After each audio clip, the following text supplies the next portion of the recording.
Welcome to Breaking Down Bits, a conversation about great comedy bits with the comedians who wrote and performed them.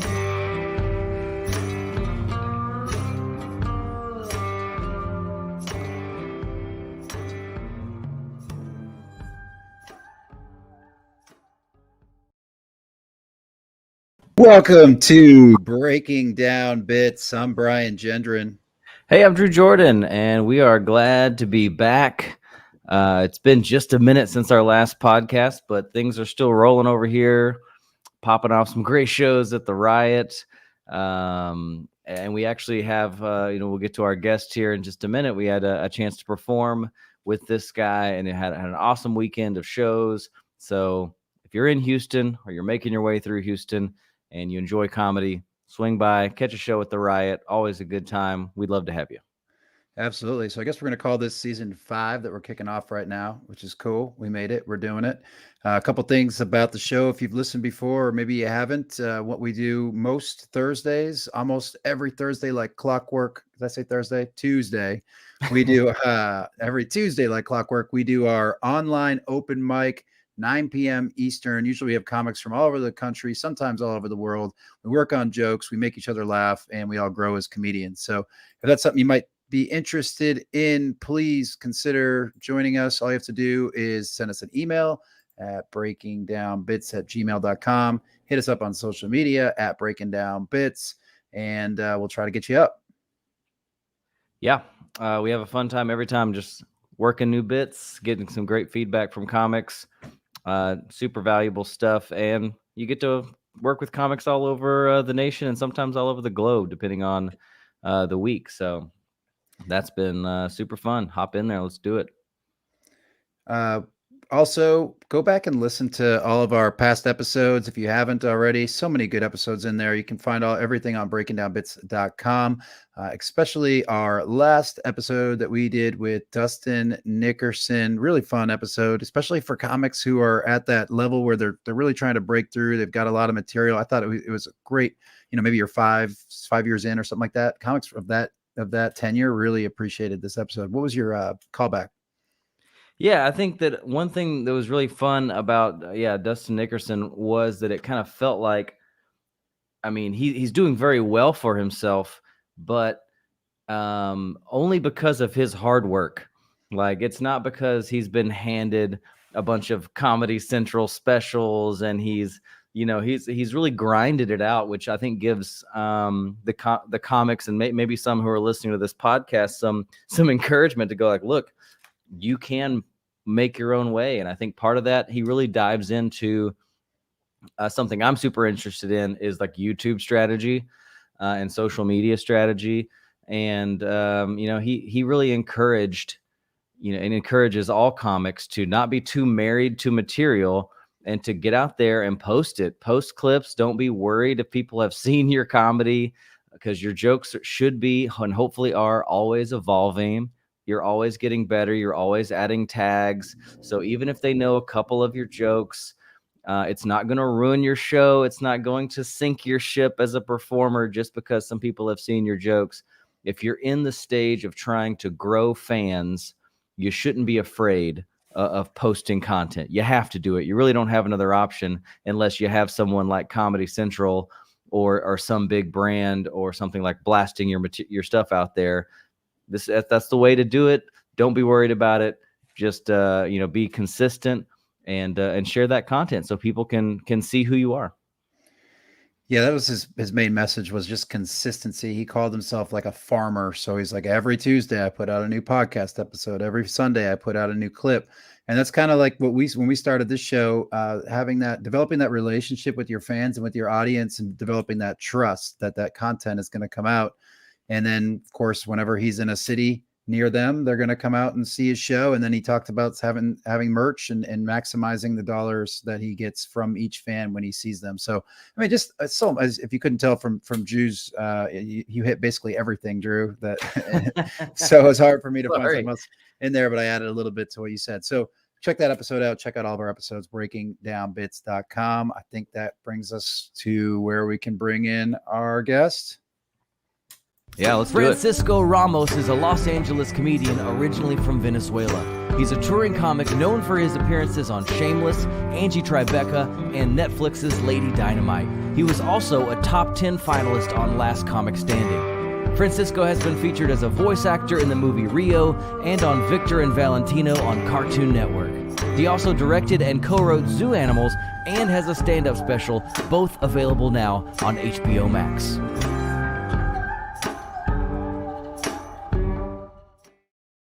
Hey, Francisco. Hey, what's up? This is a nice intro, man. Look at the Breaking Bad stuff. So, like, he should have finished. He's like, and now he's dealing meth. Live from his meth lab in California. Yeah. He's making more money in a week than he did his whole career. Fuck. Well, thanks for doing the show. We obviously just had you on the riot, so it was here in Houston. So it's good to keep the relationship going and talk comedy, man. That's one thing that I noticed. I'm like, man, if picking you up from the airport, you love talking about the business, and that's what we do here. So, yep, let's do it. And definitely just want to say from the other comics and everyone in the room, you are one of the nicest people ever to work with. Like it kind of is a breath of fresh air sometimes to work with a comic who is free to, just chat, give feedback, talk stuff in the back room. That's kind of what this podcast was kind of built around. Whenever the pandemic started, we didn't have those green room hangs anymore. And so this was our opportunity to kind of like rub shoulders with people who were further along the path than ourselves. So one, thanks for coming and doing the show. Thanks for being the kind of guy who's open to chat about comedy and business and stuff like that. And thanks for doing it publicly on the podcast today. No, thanks. I appreciate that. And yeah, I mean, that's the thing that I when I started, like few people like kind of like gave any advice or was friendly in the beginning. And that's one thing that I was like, nah, I don't want to do that. I want to help as much as I can, and I always say, it's like, look, I'll give you the stuff that I went through and hopefully that helps you. And, because this whole journey, as we know, is different from everybody, you cannot duplicate anything. So, but I think when you talk about experiences, maybe somebody's going to help somebody. Like when I hear something, they hear something that I did that might help somebody not make the same mistake or get faster to whatever they want to get to, Yeah, it was super helpful, especially because this weekend it was my very first kind of corporate event ever. And so your feedback before that event and your experience there was super valuable before I stepped on stage. So thanks for that. That was a fun experience and you crushed that show. It was super fun. Thanks. Yeah, no, it was, those are always interesting, like that. I mean, everything that's not a show, that's not in a comedy club, like you guys do, like your shows, it's always like, it's weird, like, cause people think like comedy can be done anywhere. They always think like, like we're like, like we just do it like right in the sidewalk, like it just, no, I mean, like I always say, like if you take out the mic, I mean, you're literally just one crazy guy just talking on the street, that's what it is. So it's like, so people don't realize that. So it's very, and I get that it's easy to put a comedy show, but like put in even when it's a show that is not even in a place that they're not ready for comedy, those stuff are really tough. And like sometimes as a comic, you just got to do it because obviously you're doing it for the money, because most of the times you do those for the money, and you just got to do your thing. And then you just realize like, look, they're not, just kind of sometimes you just got to like push through it and do your thing and get out and, and it's fine because we have to do those things in order to pay the bills so we can do the stuff that we want to do. So, and that's gonna happen throughout life, even the bigger you are, I think you're still gonna have to do those things. The thing is like, then they get much better and they pay you much more, but they're still not good in a way. I mean, they're never gonna be good. Even if you have to do a wedding and they pay you $1 million, it's still a wedding. You still gotta like, it's not gonna be set up for a comedy show. You can't do the material that you want to do. You gotta do some other stuff. So it's like, but That's the thing. Yeah. It's a little bit of a curveball. But yeah, like that's hey, if you can get those things, they obviously pay better than your standard, show up and do some time at a comedy show. So yeah. Yeah, no, you have to. You have to. I think those all my life I've done shows that, like, talking about from corporates to colleges to crews to private gig, from like, which are, again, they're not always because the main factor is that they're never, when people go, like, for example, to go see your show, they're there because they want to go see the show and they want to laugh and they're paying for an experience. When you're doing all those other gigs, you're not the main point or the main, so like, yeah. So that's, no matter how great you put it. Yeah, if they're there for a cruise, you're just part of the entertainment. They're not there to see you, So like, so if for a private show, you're there, or corporate, you're there for a little bit because they're putting different events so they can entertain the employees, but all the employees just want to get drunk, So it's like, you're just basically, just stopping them from drinking more, So it's like, so all this, so you have to realize that. And I think the more you realize that, the more you don't take it personal, and then you can just do the thing and don't care, Yeah. I'm glad you brought up cruises, because Nickerson talked about the 4 C's: corporates, colleges, cruises, and churches. That's the 4 thing. Oh, that's funny. Yeah, well, you're right though. I don't think I've done a church. That's one. No. Oh no, I think maybe, I don't know. I'm not. Maybe I don't. Maybe I have. I don't know. But yeah. But that's fun. Yeah, it's true. Those are all the same ones. Yeah. But but you're right. It's about the expectation, and having that expectation.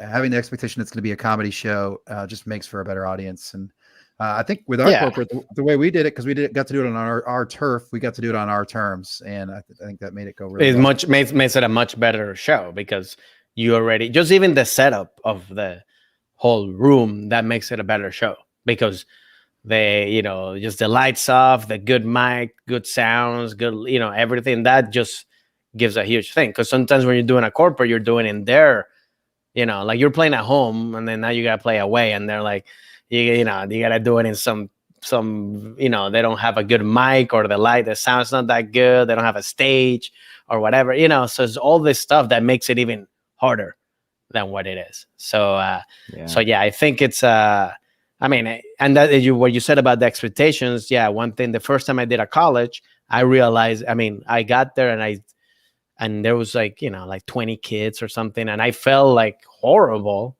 because my mom going like, wow, they don't like me, they didn't come to.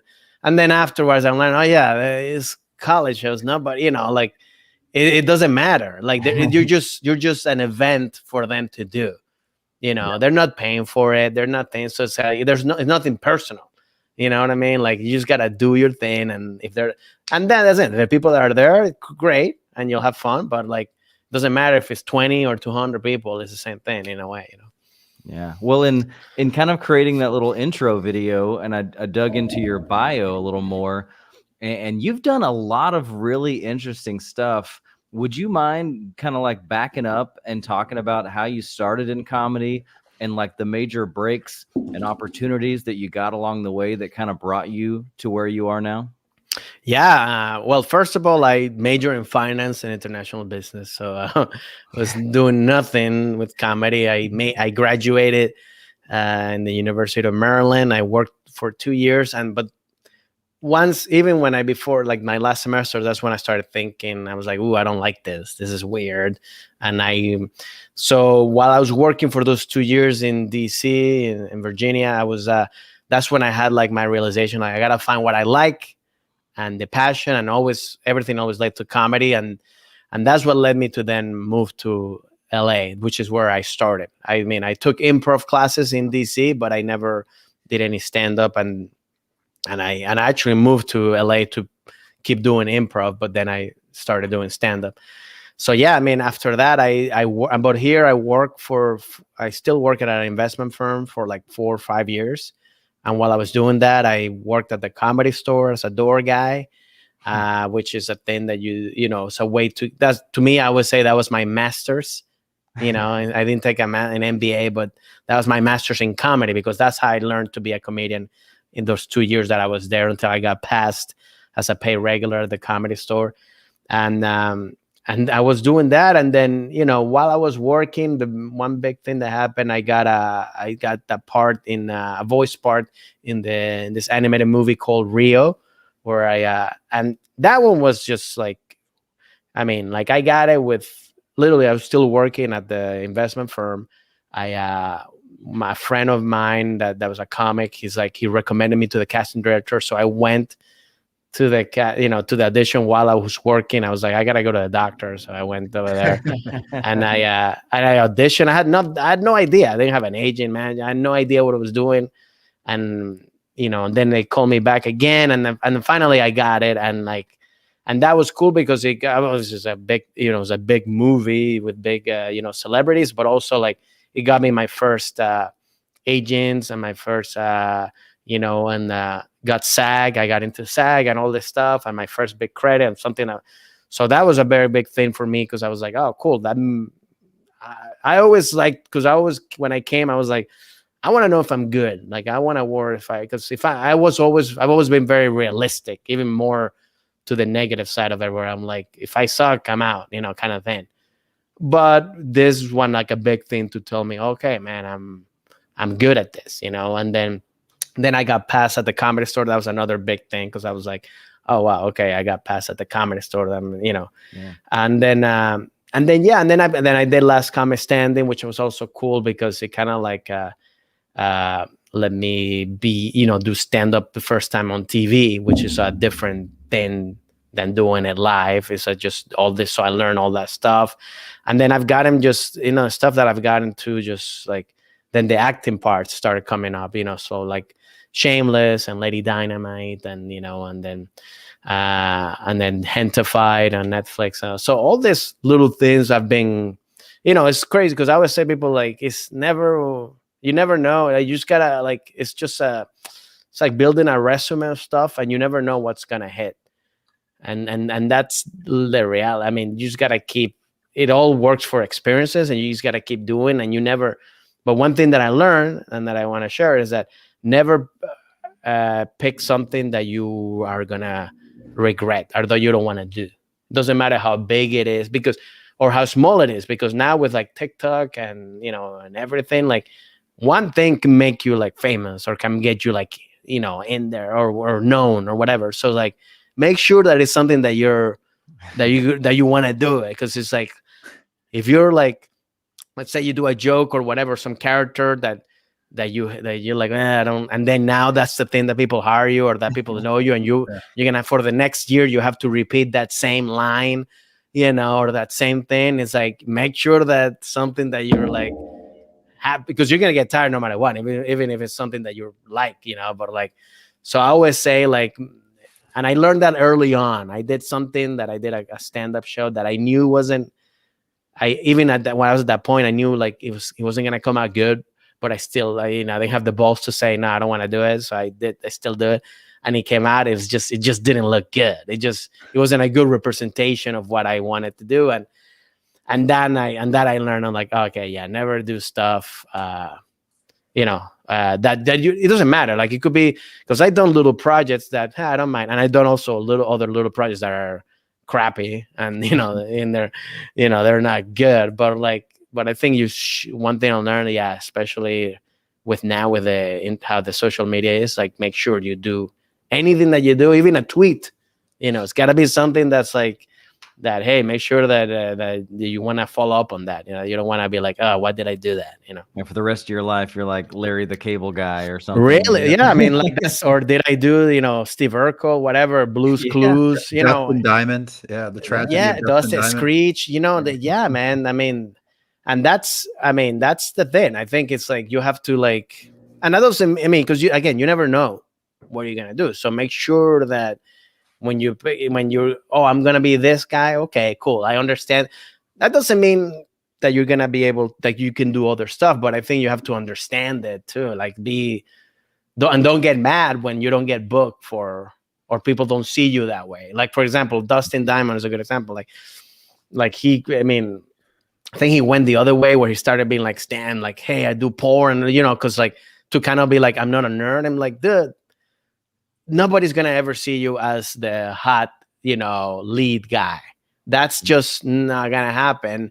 I mean, so embrace who you are, and maybe you will. You know what I mean? Maybe you eventually you get so popular, then you can do that. You know what I mean?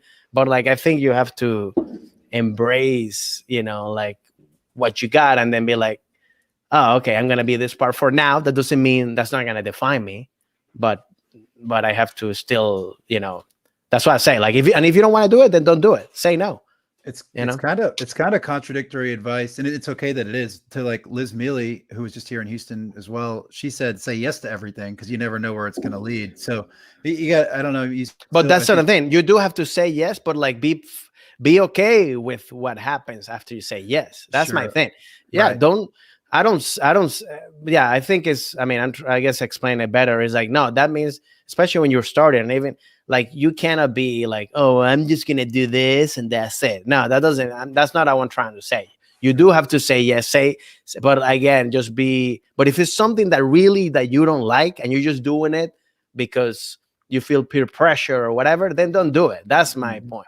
But you have to say, you can't just be arrogant and be like, I'm the star, I just want to do this. I'm like, yeah, you have to say yes to a lot of stuff, and then also use it for what it is. I'm using this for, to get paid, or I'm using this to get experience, or I'm using this to meet people, whatever it is. Or I'm going to do this small part so people can see that I act, whatever it is, I think, so I do agree with, saying yes, but again, then don't get mad when you get big out of that you say yes. And now it's like, well, you say yes. So now take it, Yeah, it's a double-sided coin for sure. If something you don't love, when we talked to Aristotle Georgeson, who is Blake Vapes, he created this kind of dude bro persona, and it just blew up on the internet. And luckily, he has fun with it. He enjoys it. Like, you can imagine if he created a character on a one-off thing and it blew up, and now he's like, oh God, every day I have to wake up. If he hated that would be torture.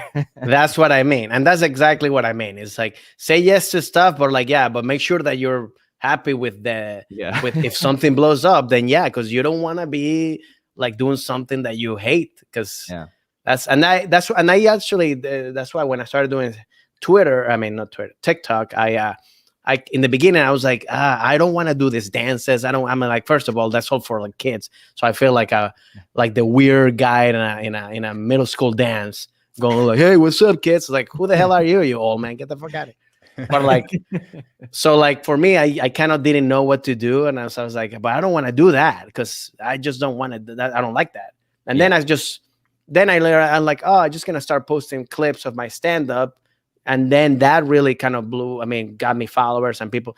And that's it. And now I tell people, like, for TikTok, when people go like, oh, that's just for kids. It's like, but you can still use it to how you want to use it. So put stuff that you want to do, whatever it is. If it's you doing a character because you want to do a character, fine. If you want to do some clips of stand-up, whatever it is. But something that you're still like, because to me, like, again, if I get really very famous of one of those clips, it's stand-up. So that means people are going to come, they know who I am. Or if I get famous of a character that I did that I like, because I did it, I created, I don't mind that, because that means, hey, okay, it's a cool character that I like. I don't mind doing that. If that becomes like a show or whatever, I'm fine with that too. So, so I think it's very, you have to just be aware of what you do. That's what I was trying to say. Yeah. Now, when you got to LA, did you extend your acting training with classes, or did you really book that stuff just based off your improv experience from the past? It's a good question. Yeah, no, the voiceover stuff I did, that was just off, like, completely just, improvising as I was going. I never did any voiceover. I never have done any voiceover stuff like that. And I got it just out of that. With acting, I think that the parts that I got after when I've got acting, I've taken acting class and stuff like that. I do say it's weird because, like, I wish I would have taken more acting classes as I was doing stand-up, especially when I was working in the investment firm, because I could pay for them and it would have been, like, nice, but I remember, but I just literally just went full 100% in stand-up. So like, which in a way got me where I am, because I concentrated on one thing. Yeah. So, but I think with acting classes, yeah, I mean, I still take them right now. Like I have acting class tomorrow, and like, I still take, I mean, acting to me is something that you definitely need to take and need to keep going. I don't think, acting, it's not like stand up. To me, stand up, if you want to take one acting class, or like one little course that's just to tell you the basics, and then so it gets you the first time on stage, and that's it, fine. I don't mind, but then that's it. You don't need any more classes. You just need to go to open mics, and that's it, and then meet people and all that, and then do it that way. You cannot teach, first of all, you cannot teach funny.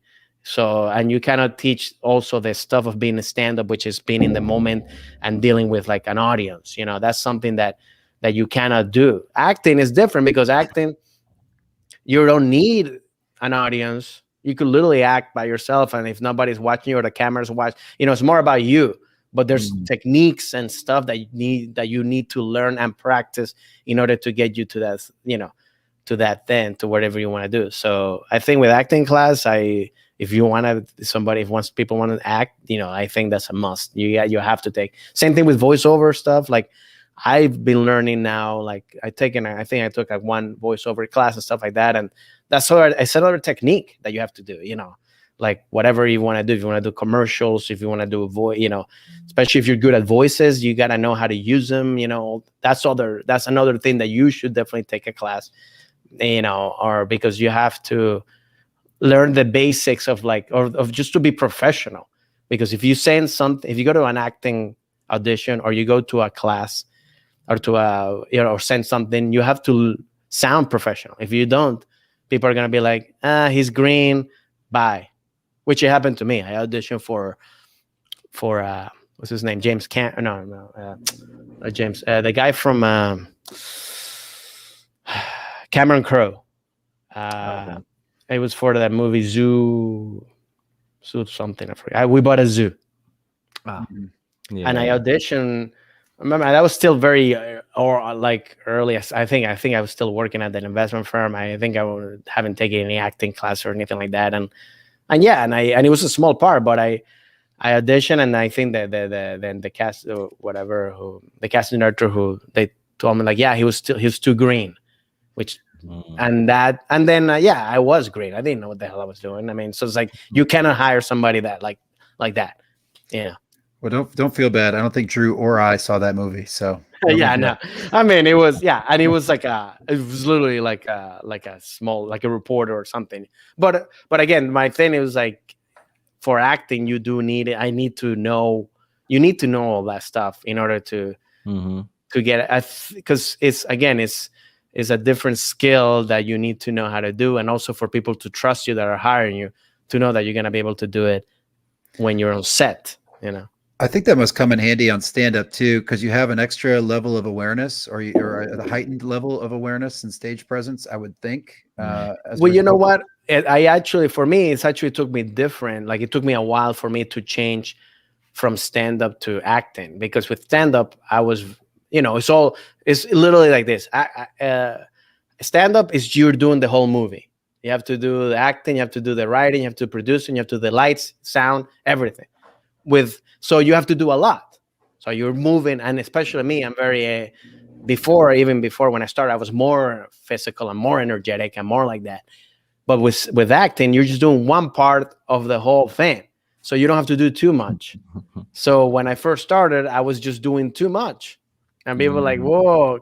And it makes sense, because when you're in a camera and the camera's here and you're doing all this shit, it doesn't look good. You gotta be still. You gotta and it's all about feeling instead of like doing, and that's why it took me a while. Because, and another thing too that was weird for me is because with acting, you gotta kind of like you don't, even if somebody's not watching, you still gotta do your stuff.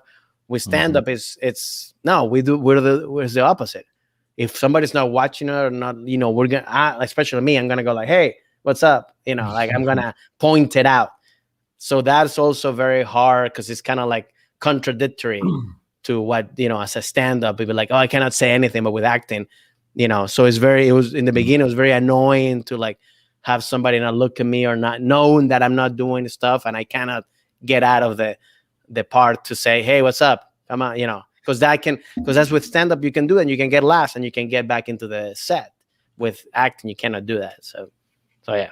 Yeah, and your improv skills really showed this last weekend, because the late show on Saturday night was a pretty ruckus kind of crowd.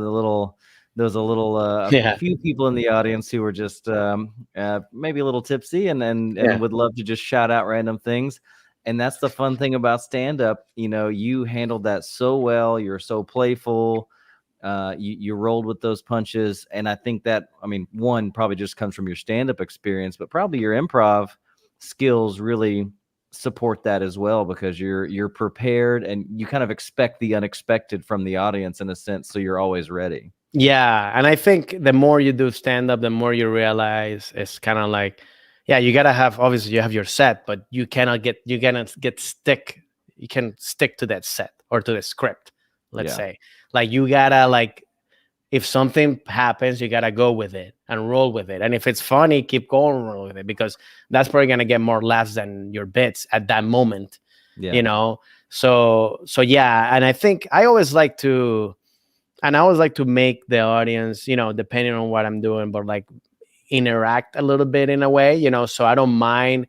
When it gets like that, then it's kind of like, it's funny, because like when they're very quiet, I kind of like talk to them to kind of like get them out of their shell in a little bit or whatever, or just to work on or to me bring up a bit.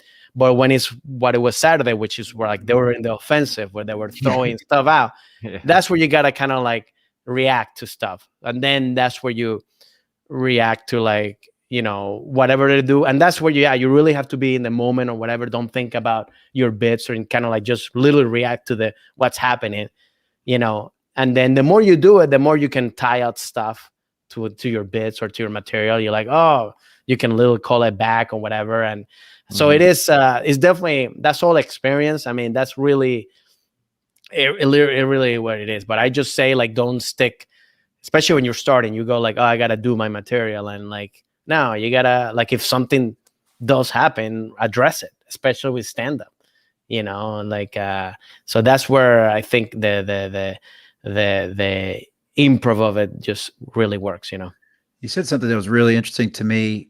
You said that your comedy has gotten less physical than when you started, and I'm trying to find ways to make mine more physical. Am I heading in the wrong direction? No. I think I do it. I think it's like, it just matters on like who you. I actually, because my thing was like, when I first started, we all start with one thing that that makes people laugh. And then you just stick to that. So it's like, so for me, it was the physicality, like my, like being crazy with the body or faces and stuff like that. But there was no substance to it. You know what I mean? So it's like that also. And like, if you keep doing that, it also gets you just far enough. You got to keep, and then what I realized is like, oh, I can't just do comedy. I can just do physical. I got to have some substance to it as well, because then that makes the bit even stronger, when you can have a really funny bit that's written and then add the act out of it. Then wow, I learned that from watching Chappelle, when he would go to the Comedy Store, and just like the way, like the way he's just kind of like chilling, just saying, and then he gets up and does like something to act it out and makes it even funnier, and then goes back to his story and whatever. So like, and also, when you become a headliner, when you're doing headlining gigs, you cannot be, I don't know if another comic does this, but you cannot be 45 minutes, an hour of 100% energy, physical energy. It's too much. Even a crowd be like, all right, it's kind of like, even like a rock band, like a heavy metal band. Fuck, they even have fucking slow songs. You know what I mean? Like, they can't just be like, man, man, man, like, fuck, the whole fucking hour. Be like, all right, bro, I gotta take a break.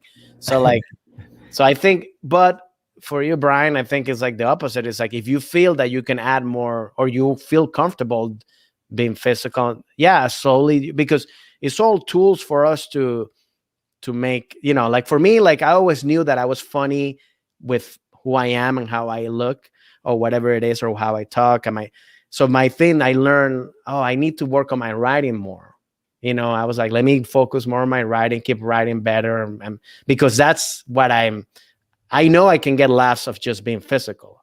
But again, so for you, if like, hey, I know I can be funny as doing physical stuff, keep working on that, because that's just going to complement your writing and the bits. That reminds me of Catherine Martinez, Drew. She talked about going to clown college and they take away like your one skill that you're really good at. So in Francisco's case, it was the moving around, Yeah. and then to just tell jokes, to take away that strength of yours to make you stronger overall as a comic. Yes. And also I learned, because you can always go back to the physical stuff. That's easy. That's there, I mean, it's actually, I actually learned, it actually cemented the idea that I don't have to be, is when I had this knee surgery and I went back to do stand-up while I was still in my crutches and stuff like that. And I had to sit down, obviously. And I still great laughs, and I still got the bits work and everything. I was just sitting down.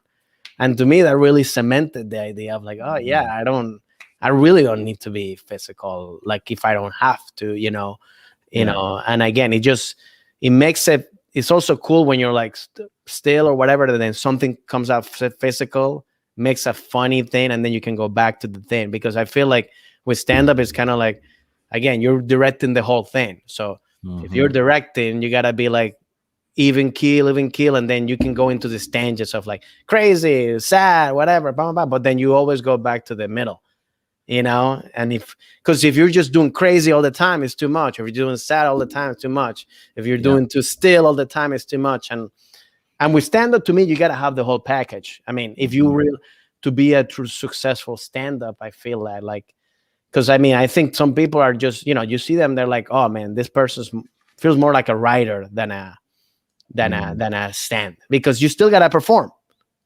and that's why I tell people whenever they start comedy, it's like, hey, focus more on being comfortable on stage than the writing, Yeah, that's a great tip. If you see that you kind of major in one area, make sure that you're giving your audience the entire spectrum of what they could see at a stand-up performance, whether it be physical impressions, stoic jokes. Just give them a taste of everything if you can, maybe. And speaking of writing, one thing we always get into on this podcast, and it's answer it any way that you want. It's an open-ended question. But how does Francisco Ramos write comedy? I write, it's funny because I write all my things, I'm very visual. I'm a very visual learner. Like I have a photographic memory. I do. Like even when I'm writing my bits, I remember the bits on because of how I wrote it, like where to go, So like, so then that I write comedy in very ways that is very, anything can be filmed, or like I write like a movie, like a mini shorts or mini movies or that's all my bits are always like, if somebody would act them out, it would work, all my bits are like that, it's just the way that I write and the way that I feel comfortable, the way that I think, like I'm not at all like a wordsmith where I'm like, I just say the thing, So when I write, I'm always thinking it's something that is so visually, I imagine visually something, and that's how I'm like, I get the idea, and then writing I write the idea, and then what I do when I test it out, I try to test out a premise or something or whatever the main idea is in a show, and see if I get like a response from the crowd, and then cool, okay. And then if that's the case, then I go back and then I actually write the bit. And when I write the whole thing. I write word for word. I just, that's my thing too. I like to write like, hey, like literally like the and then period, and like, and then I write it, and then you go back and practice, and then obviously I always write too much, so then I start taking down, and then you slowly start taking off, like cutting the fat, and then which is what you want to get to. So then you don't say extra words, and you just say the words enough, which is I got that from Seinfeld, or I learned that from Seinfeld, because that's what he does. He's a word. He just economizes the words. Anything that he says, it's for a purpose, you know. So you write yours in full sentences. Yeah. I write mine in stanzas. Is that the word, Drew? I don't know. What stanzas? Like poetry, like a stanza. stanza. Phrases more. Yeah, more like phrases, like how I would say it, and I go down faster, if that makes sense. Okay. Yeah, and I think that's whatever works for you. I mean, there's people that just like don't write and just write the word, you know, like let's say, you know, cats, and they just then that reminds them of the whole thing. For me, I like to write it because for me it's just I need to find like okay, this is the premise. How can I shorten the premise, or how can I make the premise more understandable, you know? And then I go into the tag or the punchline and the tags, and so I like to. It's kind of like a formula, you know, like math. So it's like I need to see it, because again, I'm a visual learner. So I need to see it for men then to make all these changes, you know. And because I tried it where I just go and not have the idea clear, and I just go and do something, and it just doesn't work. I need to have a clear idea. I need to have a thing, like what I'm saying, what I'm not saying, you know. For me, and same thing with acting. Like, it's hard for me. Like, obviously I act better when I know what the whole thing is, better than like just go and, you know, and do it without what's, you know, like without too much preparation. I like more preparation than less. That's what I'm trying to say, I guess. Yeah, now that you say that about your bits, I'm thinking about the ones that we got to hear this weekend, and I'm thinking like, man, you're right. A lot of your bits would make wonderful little sketches or animated, you know, stuff like that. It all kind of like, yeah, you're very visual. I wasn't really thinking about that when I was just enjoying your performance, but that's very true. You write very visual bits that yes. add to the experience, because I can see it in my head while you're telling me the story. Yeah. And I did that because I learned that, or I learned to write that way because of what I said before. When I started doing stand-up, it was just it's just physical stuff. So I was like, okay, how can I connect both? I know I can make people laugh physically with my face or with my reactions or whatever. And then that's why the visual thing works, because when I'm saying the bit, then I can act them out and I can use my physicality that makes people laugh. So that even elevates the bit, because a lot of the bits that I write too, like if you see them in the paper, sometimes they're like, I don't get this, or you don't see the punch, you know, like it's not like a well thought out joke that you go like, oh, I can see the laugh right here. Yeah. But I know like, oh, I know this is going to be funny because of the way that I say it. This is going to be funny because of the face I'm going to put, or the pause I'm going to have, or how I'm going to yell here, you know? So I get laughs out of just delivery than the right, you know what I mean? And and that's why I feel like, to me, there's that whole thing before a while back about like it was like Jerry Seinfeld and Chris Rock and Louis C.K. and talking funny. Talking funny. Remember that? And where Chris and Jerry go, and they go like, who did they come to see you, or they come to see the bits? And Chris Rock was saying they come to see you. And I agree with him. I feel more like because it's just the way somebody says it sometimes. It's like, that's fun. Obviously the bit has to be funny, but people sometimes want to see the person doing it, you know, and the way that they talk and the way that they yell and the way, you know, like, so for me, it's a combination of both, but it's more about like, that's why people that like, you go like, sometimes we're like, oh, how this person, I don't get their funny, but I understand why people like it, because the way that they're doing it, you know, and like, because again, it's not sometimes about the written, you know, joke or whatever, you know, you also have to be, that's why I said people in the beginning, you got to learn how to be funny without the crappiest bit, you know, because I remember I started one bit. There was one bit that I always remember that I did the first time. It was called How to Make a Man Happy. And then like, it was like, there's instructions for how to make tea, which to me, it was like, take out the tea and pour it in hot water, enjoy. And I was like, that's so stupid. That's like making instructions on how to make a guy happy.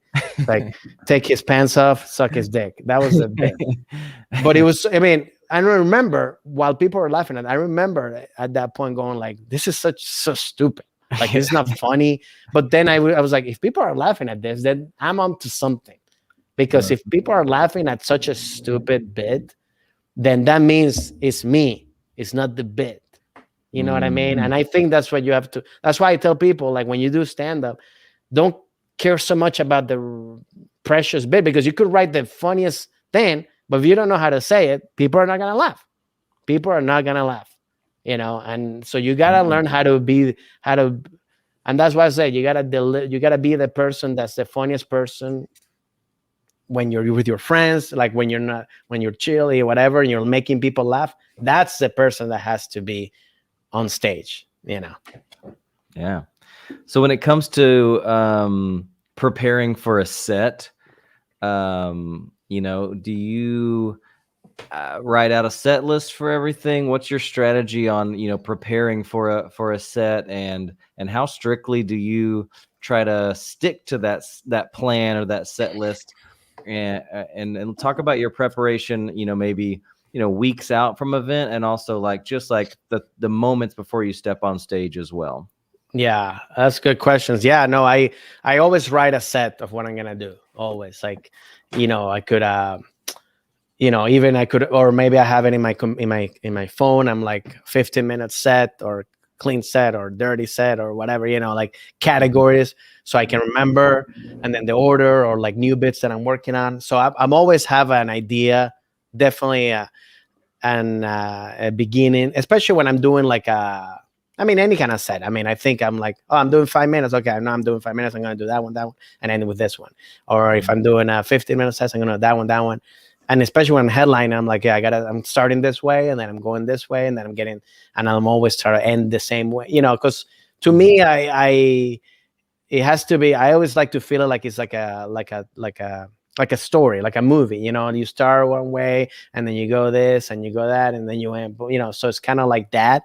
And then also, again, yeah, it depends on what kind of show you're doing, but yeah, I always feel, to me, it's very, I need to write this stuff so I can have an order. But you say that, if do I deviate from it? Yes, and that's where you need to have an idea.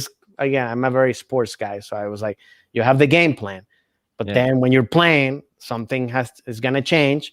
So because the defense is doing something to you, so you gotta improvise and change. But then you can always go back to the game plan. So that's what, and exactly what happened in the show on Saturday night. When I talked to the guy that was injecting the horse shit. To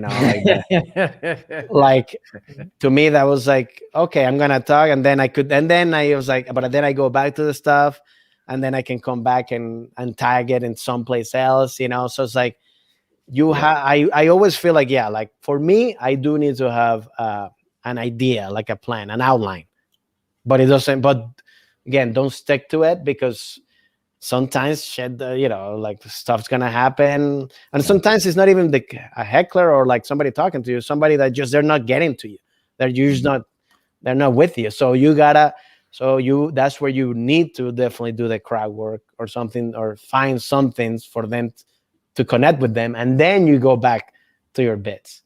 And then there's also sometimes bits that what, they're not getting this kind of bits, so I gotta move on from this category and move on. And that's, so yes, and I have things like that sometimes I jump and then I go back.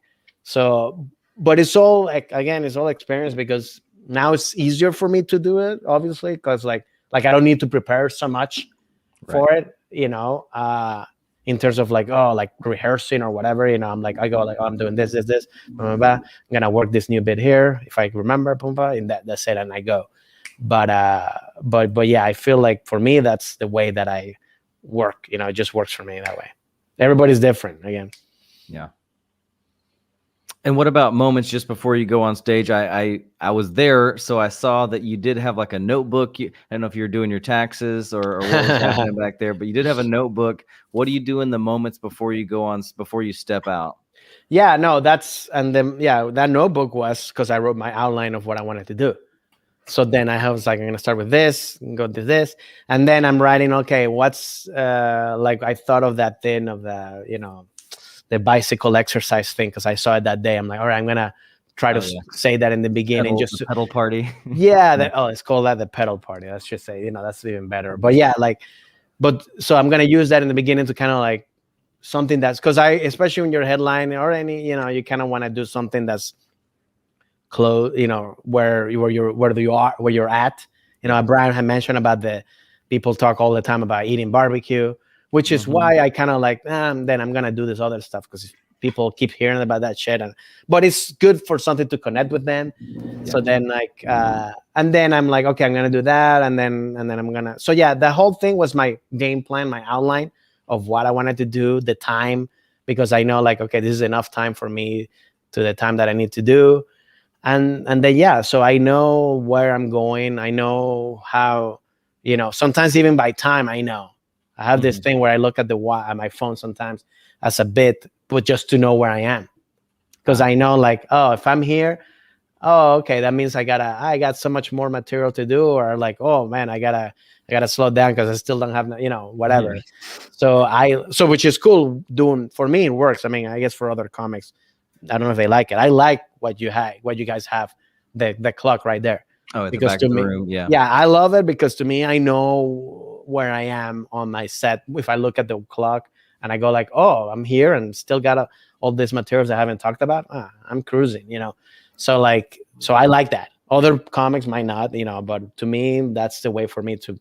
So yeah, all that thing was just planning what I wanted to do, and I write it all the time, and that's also a notebook that I used to actually write my whole thing, like the full thing. Oh, wow. Because when I remember, because obviously when I'm doing a bit, it's just words. Like if I'm doing a set, I just go like, I'm gonna talk about this, so I just put the word of the bit. So like in order, like okay, that, and that reminds me of like okay, that Then you use your photographic memory to yeah, take a photo of it. I literally do, man. I'm like going, I'm like I remember like the first, was it the first show or something? Or no, it was the second show. I don't remember. Or was it, or what? Oh, I think it was in the corporate or whatever, that I was like, I knew that I was like, I'm missing something. I'm missing something because I know I'm not in the time. And while I'm doing my bits, I'm thinking about it. I'm like, where is it? And then finally, I think I remember I saw the paper. I'm like, oh, this is, and then I went in and then like went back. And so, but it is like, I see it like kind of like a beautiful mind, like shit like that. And I'm like, okay, I got to connect this and that. Yeah. Hey, quick call out, guys, because I just found this app and it's working wonderfully for me. It's called Comedy Companion, all one word. And you found it where there's this little red devil with horns. And it just helps you organize your bits. It's super simple. It's maybe too basic, which is kind of nice, but it allows you to kind of drag and drop all of your jokes. So it allows you to write out your jokes and build set lists. So Comedy Companion, they're not paying me. I think it's a free app anyway. But that's cool. But check that tool out. Do you mind if I let's play a little bit of your comedy? A couple minutes? Sure. Yeah, let's do it. Yeah, man. Well, yeah, like I said, I grew up in Maryland. I had to learn English on my own. English is a very hard language because the thing about English is that you guys got words with letters that are silent. Like they're there, but you don't mention them.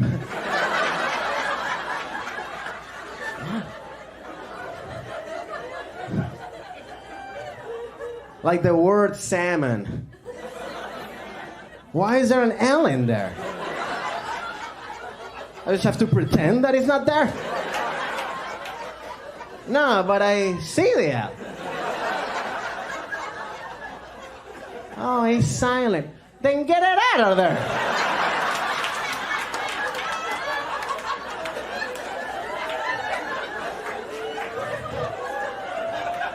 Give it to Lollipop.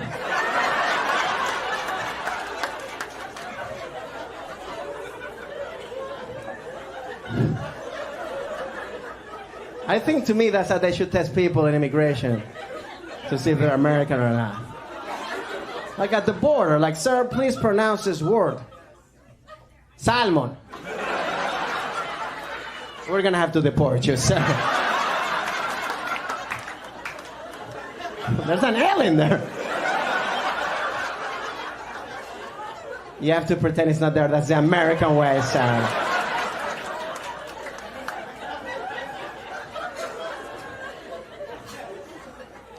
I am trying to sound more American too. I want to have an American accent. Thank you. It's not working. You don't sound at all. That's why I'm taking an American accent class. In the class, they tell me that I have to enunciate every word. And the other day, I got pulled over by a cop. So I was like, all right, I'm going to use my American accent. So I'm sitting in my car, and the cop comes over to my window, and I'm like, hello, officer. And what seems to be the problem?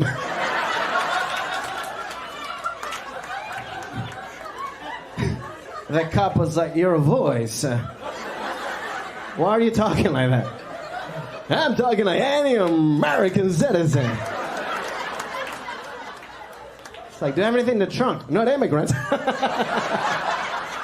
It's not out of salmon. Oh, God. My name is Francisco Ramos, guys. Thank you. All right. I love that bit. That really like that should be like a sketch. That should be a video that I could watch. That's Yeah. so funny. Yeah, it's always that's the way I would, because I always started with like sketch comedy. Like I love it, like at SNL and improv. So like that's why, in a way, I think I write that way too. You know what I mean? Yeah, and it just works so well because it's your personal experience. Like it's not like Yes. you're manufacturing something Yeah. out of you're going, hey, English is my maybe second language, and I'm learning this, and it's Yeah. just so honest and real, and your natural kind of accent just Mhm. seems to add so much power to it. You know, Yeah. it makes it so real. Yeah, and I think that's why I don't. I mean, I tell. I mean, if you're a comic, to me, it's like I always tell. That's another thing that I advise is like just write from your life. Like that's it. Like there's no. You cannot. Further, I cannot make stuff up and then do it as a stand-up. Like I cannot. It just doesn't. I would not be able to deliver it well because I know it's a lie. You know what I mean? Like, so I have to write stuff that happened to me, that I observed, that really like, had some kind of experience. I just don't, I just don't understand people that I can write from, from something like, that's why when people come up to you, like after a show, it's like, you should do this. It's like, yeah, I'm never going to do that. Because first of all, it's not funny, but also because, but also because like that didn't happen to me. If it didn't happen to me, how am I gonna really, especially with stand-up, we do this every time, and if it's a good bit, you're gonna do it all the time. The only way to make it do it like you did it the first time is because it's true. Yeah. You know what I mean? Like when you tell a story, to me, the example is like, so anybody of us, you have a thing that happened to you when you're a kid, when you're in high school, that story that you always remember, it's funny, and you always tell it the same way because it happened to you. That's the way that you got to do stand-up, because you have that same energy to say it all the time. That's it. And I'd say that that's probably true for almost every comic we talk to, except for, I would say the one, if anyone's listening and you're interested in talking to and seeing an interview with someone who completely manufactures a lot of the material, Sam Talent. Who? He is such a prolific writer. Sam Talent. Okay. He's written an amazing novel called Running the Light. All right. He's a writer in that sense. So he is a fiction writer, and so he's one of the only comics I think we've had on here that was just flat out like, yeah, I just manufacture a lot of this stuff out of thin air because that's a talent that he has that Yeah, I mean, look, if it works, it works. Again, because to me, it's more about, it's not what you're saying, but to me, it's like, first of all, it's the delivery of like, if you're like, to me, if you're lying, because everybody can tell, like, oh, this person really doesn't have a kid, or this person really didn't struggle that much, or whatever. You could just tell when somebody's lying. So like, and also to me, I think stand-up should be very personal. I think that's the only art that we want to know about you as a person. Like acting, other stuff. Yeah, you're playing a different character. You know, you're playing a different thing. So stand-up, I like stand-up, for example, like with you guys, when you were guys this weekend, I got you guys are doing well, are doing great with your stand up, because I tell, I'm like, oh, like you're like Brian, you're talking about your kids and you're, trying to have sex with your wife, and then Drew, you're talking about, dealing with a Hispanic woman, and that you were, like all the Catholics, like that stuff. Like it's about your stuff. So it makes, so after I'm done watching your set, I got to know, oh, I know who this type of person is in a way, or I know what his point of view is. So to me, that's what I like with comedy, because that's how you get people to then become your fans too. You know what I mean? Yeah, they connect with you on a personal level because of your material. Yes, because they go like, "Oh, I went through the same way. I like this," and I did. Yeah. So I think that to me. So yeah, if somebody's doing it, like fictional, more power to them. But that I could not do that. Yeah, that's an interesting way to do it. I prefer to do it the other way. And but yeah, I'm the same way. I like getting to know someone through their bits. That's a fun side effect of comedy. Yeah. I shared something with Drew. It was via text yesterday, I think, and it was inspired by your comedy, Francisco, because like this bit, for example, the second language, you had this punchline where use the L for lollipop, and a lot of comics would be like, all right, that's the end of the bit. But then you always take that a step further. You find another punch with the deported, and then tag. And I told Drew he's got this great setup where he talks about see something suspicious, say something suspicious, and he does the backpack thing. I'm like, no, dude, keep milking that. You can get 3 out of that. And I think it was inspired by your style of writing. No, yeah, and I think that's for everybody, because I got told that too when I done bits where other comics go like, oh, you gotta do more of that. And I go like, yeah, I know, I gotta. And I think that's the thing. Sometimes we, as comics, we forget. Like we get the laugh, and we're like, oh, we don't want to screw it up. It's like we want to kind of like, it's like a crystal. Like, oh no, I don't want to touch it anymore. And it's like, no, man, if it's funny, you gotta keep milking it, because that's, first of all, 2 things. That's how you want to make the bit funnier and longer, and also that's how you write longer bits, and also that's how you're gonna write your hour quicker, because those bits are longer. That's what every headliner does, especially the ones that we all know, the big ones. They do that, like Chris Rock comes to mind. He has a 10-minute bit when he repeats the same premise all the time. But they do this. Why? When you're married, you do this. When you're single, you do this. Does that same thing? It's the same joke. It's just same example. It's just different examples, and that's what it is. Once they're in the journey with you, and they get it, then you can really milk everything, and you'll know. And then the best is to push all the way until you go like, okay, this is way too much. Let me just take those last 2 away, and then you find like a good balance, like a good way, or if you can make it even better when you find like a closure, like a conclusion. To me, that's when I have those bits that I'm like, oh, I can really like put a bow in it. Those are the best, because that's kind of like the story is done. So I think you gotta milk just keep trying it more and more, man. Yeah, that's such a great tip, I think, for writers. If you have a bit that's working, you're right. We can't. You've been in LA for too long. You're talking about crystals, but I think we're afraid of ruining or like once we have a joke that works, we kind of go, well, that's done. I'm walking away. But no, you should push it until and keep adding until people tell you, dude, that's enough, man. Like you literally, like that's or the crowd's gonna be like, because the crowd will tell you, the crowd will tell you, because let's say you have tags and keep laughing, and then if you do too much, the crowd, the laugh is gonna go, and then they'll tell you, okay, that's just too much. They're not, so that's the perfect way to know right away. All right, this last 2 ones are too much, but there's 5 tags, that I can do. Or it's not even tags. Again, it's just using a different example of the same bit. Because I think, if you do 2 tags, it's too much, and then people are like, I get it. But if you kind of mask it with like, but you're doing the same joke, but you're just using a different example, people don't realize that, and they go like, it's another one, and they keep, Yeah, what a great tip is just to keep adding until and I think we probably a common mistake might be that we end our bits too early and we don't push them as far as they could go. And again, that's the thing, because also it's when you start and you're like, you don't want to mess it up, and but also like it's gonna help you then create longer sets too. Because again, let's say you have a 2-minute bit, but then you you do it where you can have becomes a 4-minute bit.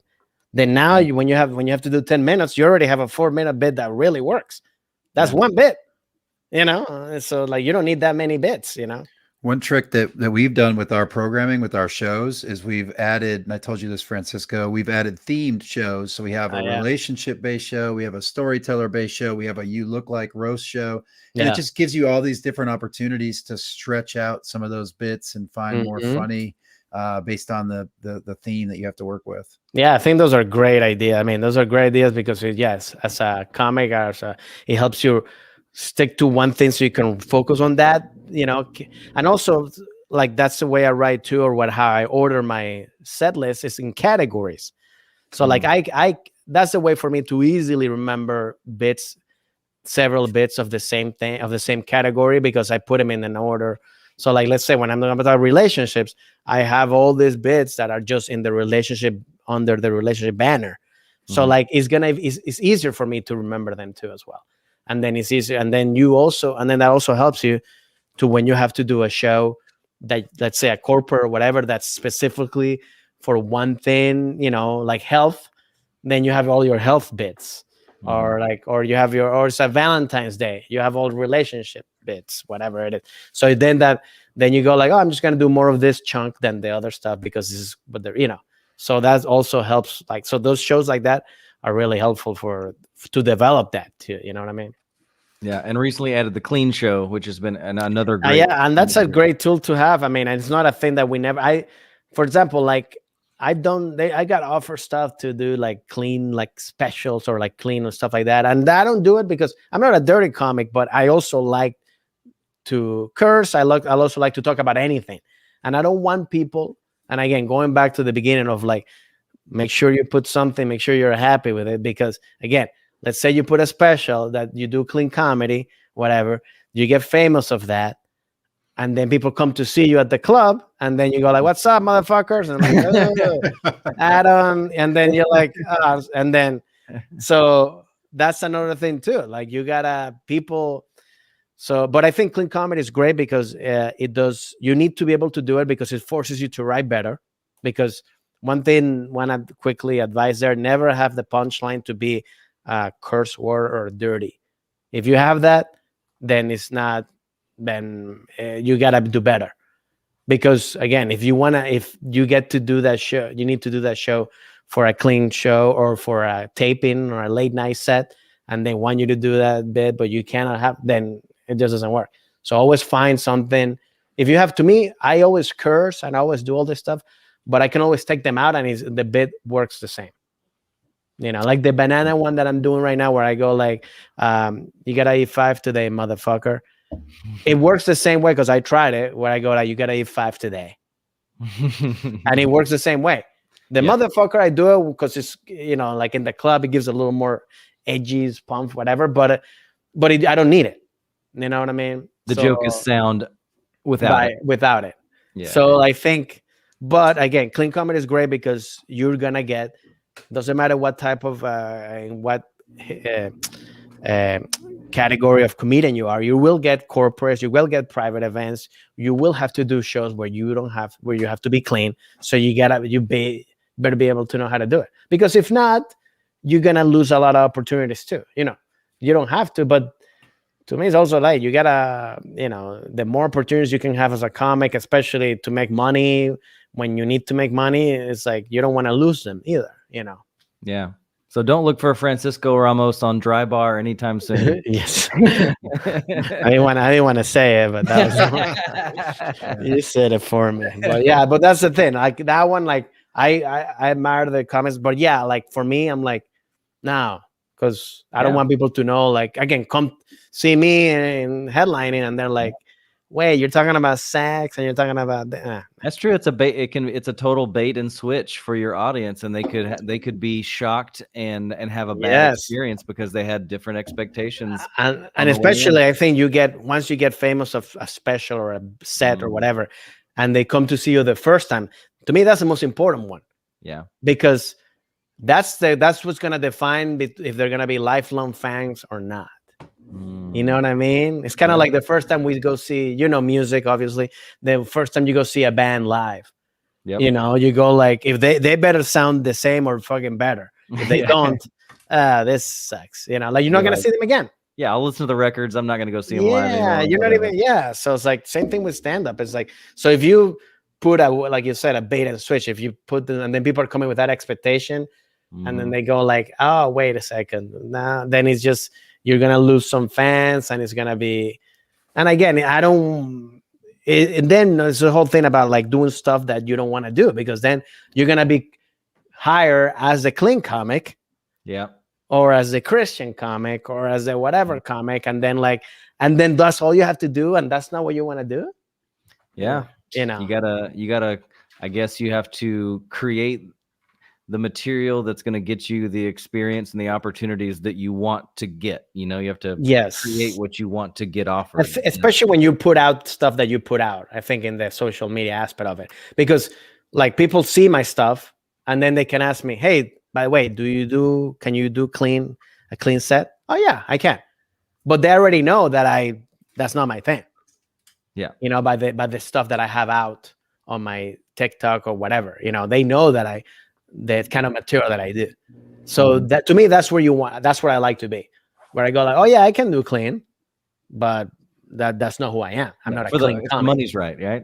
Yeah, no, for everything. And sometimes it's okay because they want to host, you know, because comics, we're like the best person to kind of like that does pretty much everything. You know, Yeah. like you could be a host, you know, you could be something that moves, you know, whatever. They need somebody that's good in improvising to keeping the show alive and stuff like that. I done tons of events like that where I'm Sure. not even doing stand up. I'm just like kind of like react whatever, but like MC, host, stuff like yeah, that. but they want you. But again, like, can you be a professional in that setting? You know, are you not gonna be like saying some like crazy fucking thing? You know what I mean? Very true. Very true. Let's do this. Let's get into to last laugh. Let me play this graphic real quick. It's weird.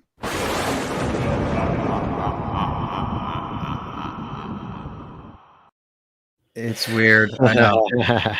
All right, you can swear on your tombstone if you want. Oh, good, good. I should. I mean, what the fuck? I'm dead. Yeah, but the way it works is it's your joke, somebody else's joke, some alive or dead, whatever. What do you want the last joke to be remembered by on your tombstone, Francisco Ramos? Yeah. I mean, I guess I just I think just look a little like nice. It'd be like a serious thing, and then like the joke thing. I mean, the serious thing would be like just be yourself. I think that's the main thing for everybody. Just like with stand up, the main thing is just be yourself, be who you are.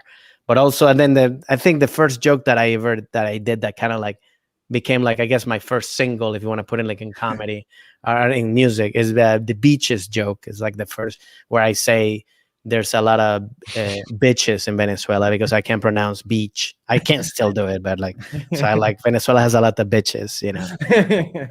So yeah, that I guess just put beaches you know, and so that would be the Be thing. yourself, beaches. Yes, there it is. Be yourself, beaches. That's it. Well, good stuff, man. It was quite a pleasure working with you. Awesome to have you on the show. Yeah. Tell people where they can find you. You mentioned TikTok. Where's all your? So on Instagram and TikTok and Snapchat too at F Ramos Comedy. That's my social handle, F Ramos Comedy, and then on Twitter, Francisco Ramos. You know, and then obviously you can Google and then find me on all this stuff, and YouTube as well.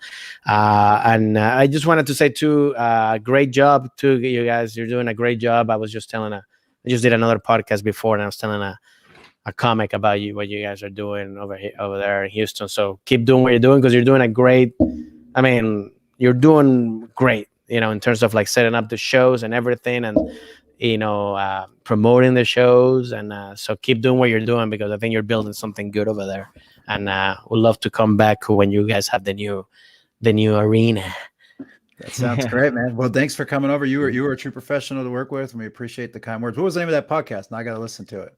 Well, it was actually a good podcast too, because it's about the business side of the stand-up or the industry and stuff like that. It's by this comic called Latif. I'll send you the link of it, but like, yeah, I think, but it's a good one too, because he interviews other comics about like the business side of it, of entertainment and the stand-up, which is also something that we have to learn as we go, and it's good to know about it too, It's one of the things that most comics could use a lot of help on. So yeah, man, because it's we'll check it out. yeah. So I'll send you the link. I'll send you guys the link on text. Perfect. All right. Thanks, Francisco. Thanks, Drew. Thanks for everybody for listening. This has been Breaking Down Bits. Peace. Bye. Hello.